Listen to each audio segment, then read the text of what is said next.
ꯃꯌꯥꯝꯕꯨ ꯑꯍꯥꯟꯕꯃꯛꯇꯗ ꯏꯀꯣꯛꯅꯣꯅ ꯈꯨꯔꯨꯝꯖꯔꯤ ꯑꯃꯗꯤ ꯇꯔꯥꯝ ꯅꯣꯛꯆꯔꯤ꯫ ꯉꯁꯤ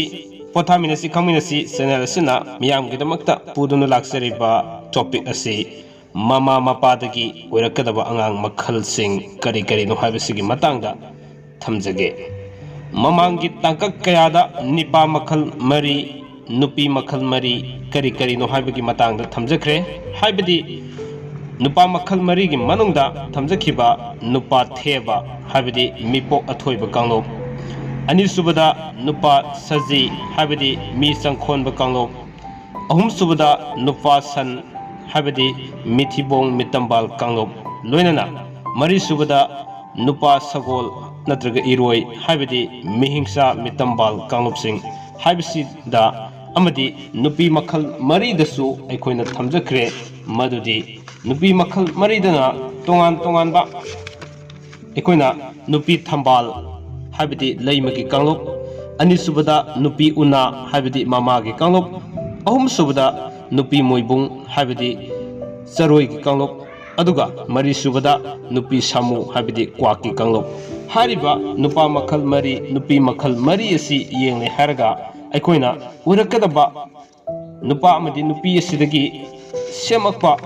अंगांसिंग मखल खरसु अदुम अखोइना येंबा याय। हारिबा ngasiगी टॉपिक असि ममांगदा इना नुपा मखल अमदी नुपी मखल मरी मरी अदु थमख्रबा मदुंगदा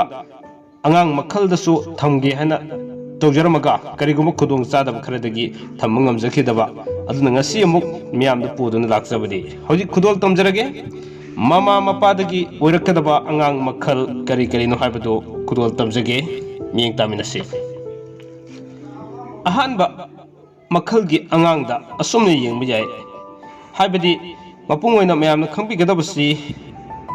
nupa makhal mari nupi makhal mari ani asida अनिसिगी युम्बान मिनरब मतुंगदा ओरकदब अंगांग मखलदो असुमना ओरकप याय हाबसिगी मतंगदनी थमजनिंगेबसी ngasi aina thamjaribasi ai ka hena khangjaraba nate akhangai singna khar ibiramba adudagi miyamda amuk khangminasi habigi wakhlonda khudol tamjabani khudol tamjagi ko hojik ahanba makhalgi angang sida theba mipok athoiba kanglupki nipaga thambal leima kanglupkiga launa leinaduna polakpa masa nipadi mahi mayai sienba isor ningba thabak thoromda lengli palibasinggi thabak tawi puksel sengani taibung panbagi khanaba thabak tawgani semgat sagatpada pukning sangani puksel sawi nupi oiragana akhang kanba puksel sawbaga loinana taibungbo yokpi thakpi bagi wakhalna mapung oigani makhoida taibungda langjaba thabak tawde asigumba masasingna namu ponglakta famduna asau apik khaiduna wayen thaudagi famduna namu ponggi thabak thorom sinduna wayal thaudana pangalli haribasina ahanba makhalgi angangda asumna yengba yai haiduna akhang ahi alamansingna thambirami aduga anisuba makhalgi angangdana aikoina yengba yaribasi nupa makhalda nupa saji habidi misang khonba aduga nupi makhalda nupi una mamagi kanglup haibitare hariba ani asina yumpan minaduna launa leinaba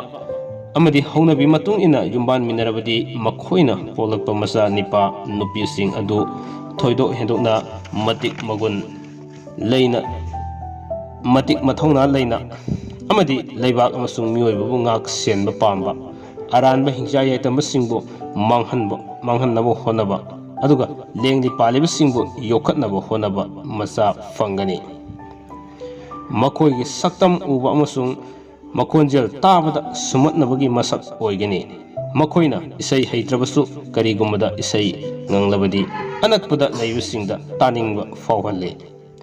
isaigi lamda changsin khrabadi mibu sumhatpa ngami asigumba angang singdi kairoi leikaigi mioi singnasu yamna luna tawgani asumna ahanba amasung anisubu makhalgi angang singi maramda haijakhraba matungda hojik amuk miyamda khudol tamjaduribasi ahumsubu makhalgi angang asi karino haibado miyamda amuk paudamjage ahumsubu makhalgi angang da ikhoina yengmi yarisi नुपा मखंदा नुपा सन हाइदुना खंगनखिबा मिथिबोंग मितंबाल हाइदुनसु खंगनबा अदुगा नुपीदुना नुपी मोइबोंग हाबिदे सरवेगी कांगलोप हाइदुना खंगनरिबा अनि असि हौनबी मतुंग इना लुहोंगदुना नत्रगा लौना लेनदुना युम्बान मिनरबदी मखोइदगी फंगलकपा अंगांग Nipah ओइरबदी सालान पांबा सालानदा मथौना लेबा लानफमदा मिंचत फंगबा लन तानबा पांबा लेबाकी मपु ओइनबो होनबो ओइगले नुपी ओरगना मकुट मसा यामना हिसिंगबा अनौबो पुथोकनबगी शक्ति मखोइदि यामना वांगना लेबा अदुगा मखोइदगी फंगलकपा अंगांगसिंगदि मसा मौ फबा लोइनना अहल लमनसिंगना अंगांगसिंग असिबु ओरगा अखंगबा मिसिंगना काउगनदे येंबदा मसा क्या नानबो ओइदे मसादि खिंगनी अदुगा लाइना तिना तिनजंग काइजंग अंगांग ओइनदि उदे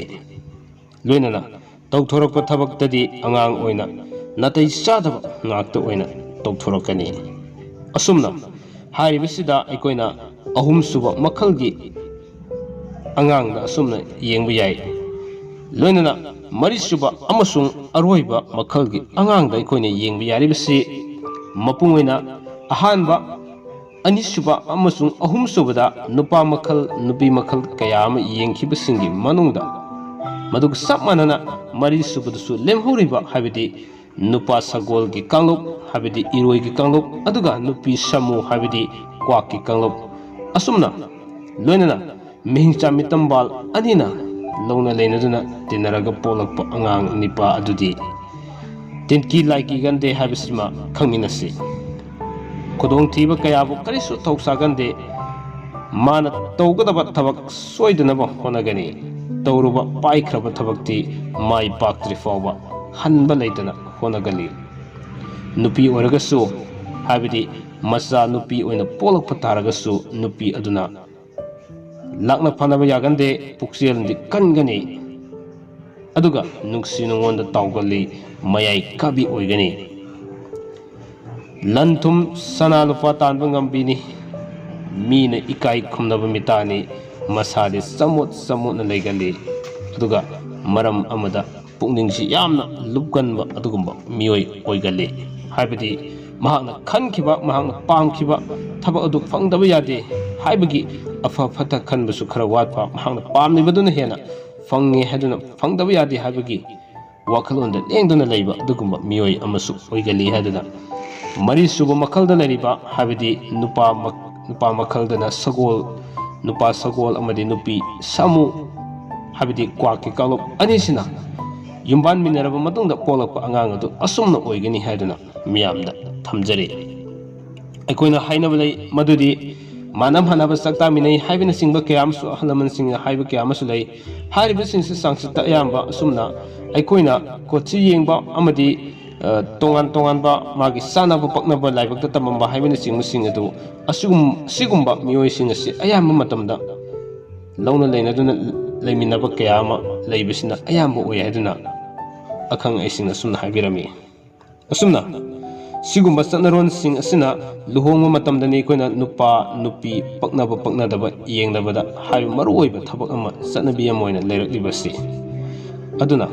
अखोइना चौराकना येंगबा मतमदा नुपागी कांगलोप नुपीगी कांगलोप असि करम मखनगी मियोइनो हाइबसि मसा मसागी लाइबक्ता तमनुना लेरिबसिंग अदुगी मनुंगदा अखोइना येंगबा याबनी असुमना ngasiगी sida angangi polakadaba angangi kanglop habidi mama mapagi matungina oirakadaba angangi kanglop asida khachitang bahap tabidaba taragadi mamangda aina playlist sang yengbiu aikoina jumbalo lamjing dasu adumak yawramagani nupa kanglop amadi nupi kanglop habisida kari kari chalibagi kari kari yawribagi habadu amuktang hangan yengminarakanda makha tarakpada mama mapadagi oirakadaba angang makhalasi karino habadu amuk hena yengma matamda mayam hena भाप तामिनगनी हाबु वाफमजि थमजरगा ngasigidamakdadi tamjariba hiramasi matang soide tension jage mathangdamuk anobu topic ama miyamgidamakta puruna laksage loiba fawo tabi bamadi miyeng tabi begidamak channel asigi maikaidagi ngaukai leitena thagasaba phongdoksari punamakpu amuka sona thagasari kangloi pakna yaifare